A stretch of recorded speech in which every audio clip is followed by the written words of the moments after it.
ಕೊಯ್ದು staff nurse ಹತ್ಯೆ ಮಾಡಲಾಗಿದೆ. 39 ವರ್ಷದ ಕುಮಾರಿ ಮಮತಾ ಬರ್ಬರ ಕೊಲೆ.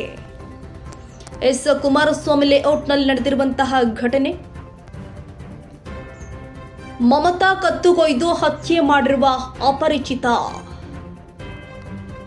ಜಯದೇವ ಆಸ್ಪತ್ರೆಯ ಸ್ಟಾಫ್ ನರ್ಸ್ ಆಗಿದ್ದ ಮಮತಾ ಬೆಂಗಳೂರಲ್ಲಿ ಕತ್ತು ಕೊಯ್ದು ಸ್ಟಾಫ್ ನರ್ಸ್ ಹತ್ಯೆ ಮಾಡಲಾಗಿದೆ. ಅಪರಿಚಿತನಿಂದ ನಡೆದಿರುವಂತಹ ಕೃತ್ಯ ಕುಮಾರಸ್ವಾಮಿ ಲೇಔಟ್ನಲ್ಲಿ ನಡೆದಿರುವ ಘಟನೆ.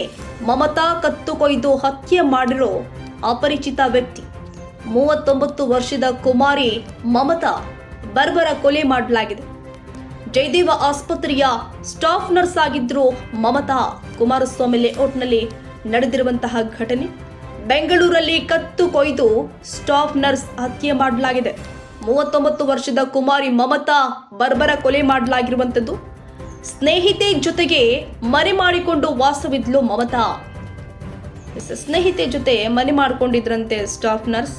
ಡಿಸೆಂಬರ್ 24ರಂದು ಊರಿಗೆ ತೆರಳಿದ್ದ ಮಮತಾ ಸ್ನೇಹಿತೆ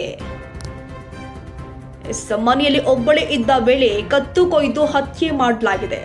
ರಾಜಧಾನಿ ಬೆಂಗಳೂರಲ್ಲಿ ನಡೆದಿರುವಂತಹ ಘಟನೆ. ಕುಮಾರಸ್ವಾಮಿ ಲೇಔಟ್ ಠಾಣೆಯಲ್ಲಿ ಈ ಘಟನೆಗೆ ಸಂಬಂಧಪಟ್ಟ ಹಾಗೆ ಎಫ್ಐಆರ್ ದಾಖಲಾಗಿದೆ. ಆರೋಪಿ ಪತ್ತೆಗೆ ಇದೀಗ ಬಲೆ ಬೀಸಿದ್ದಾರೆ ಪೊಲೀಸರು.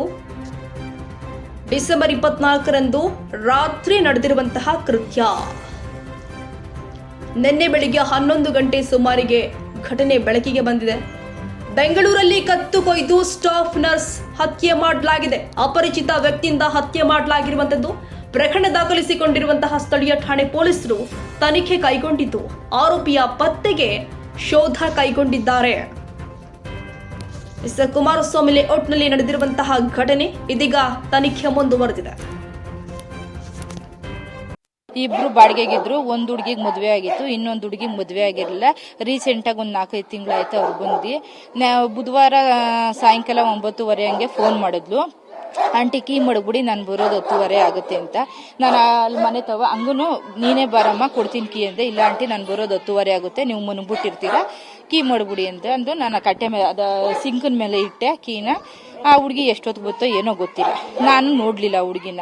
ಆಮೇಲೆ ಈ ಶ್ರುತಿ ಅನ್ನೋ ಹುಡುಗಿ ಫೋನ್ ಮಾಡ್ತು, ಆಂಟಿ ಕೀ ಮಡ್ಗವಳ, ನಾನು ಒಬ್ಳೆ ಬಂದ್ರೆ ಅಲ್ಲಿ ಜಯದೇವಗೆ ಹೋಗಕ್ಕಾಗಲ್ಲ, ಬೇರೆ ಈಚೆ ಕುತ್ಕೋಬೇಕಾಗುತ್ತೆ, ನೋಡಿ ಆಂಟಿ ಅಂದ್ಲು. ಸರಿ ನಾನು ಫೋನು ಮನೇಲಿ ಮುಡ್ಬಿಟ್ಟು ಹೋಗಿ ನಾನು ನೋಡೋ ಅಷ್ಟರಲ್ಲಿ ಹಂಗೂ ಮಮತಾ ಅಂದೆ.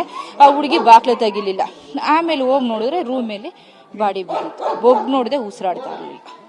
ಇಷ್ಟೇ. ಆಮೇಲೆ ಅಕ್ಕಪಕ್ಕದವ್ರನ್ನ ಕರೆದ್ಬಿಟ್ಟು ತೋರಿಸ್ದೆ. ಇನ್ಸ್ಪೆಕ್ಟ್ರಿಗೆ ಫೋನ್ ಮಾಡಿದ್ರೆ ಸಾರ್ ಬಂದು ಎಲ್ಲ ಡೀಟೇಲ್ ತಿಳ್ಕೊಂಡು ಹೋದ್ರು ಸರ್.